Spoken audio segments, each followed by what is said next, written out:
정부가 현행 거리두기 방침을 2주간 더 연장했습니다. 아울러 11월부터 위드 코로나로 전환하겠다는 방역 목표도 명확히 밝혔습니다. 석 달 가까이 네 자릿수 확진자가 나오는 등 코로나19 4차 대유행의 기세가 여전하지만 최근 백신 접종률이 높아지며 중증 환자가 줄고 커지는 국민적 피로감과 경제난에 시달리는 소상공인들의 어려운 처지 등을 고려한 결정입니다. 정부는 향후 2주간이 11월 위드 코로나 시행을 위한 가장 중요한 고비가 될 것으로 보고 방역 수칙 준수와 적극적인 예방접종 참여를 당부했습니다.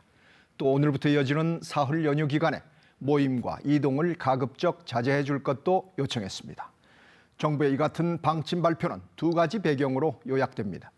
11월 위드 코로나 실시를 밝힘으로써 정부 방침의 예측성을 높이고 조속한 시행을 기대했던 자영업자들의 실망감을 달래는 한편 현행 거리두기 2주 연장을 통해서는 방역 상황을 안정적으로 관리하고 병상 확보나 재택치료 여건 개선 등의 시간을 벌기 위한 불가피한 선택입니다.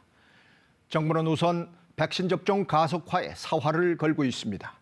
구체적으로 이달 중 60세 이상 고령층의 90%, 18세 이상 성인의 80%까지 접종을 완료하겠다는 게 정부의 목표입니다.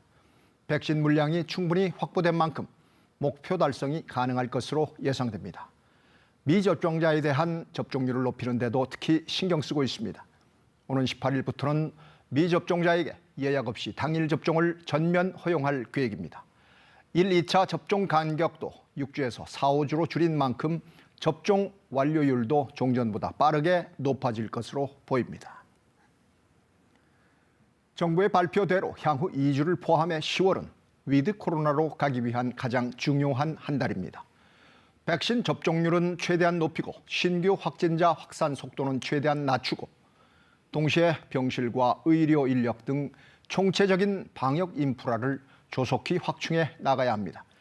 우리보다 앞서 백신 접종률을 높여 위드 코로나로 돌아간 나라들의 성공과 실패 상황을 분석해 이른바 한국형 위드 코로나 지침도 구체화해 나갈 필요가 있습니다. 뉴스 해설이었습니다.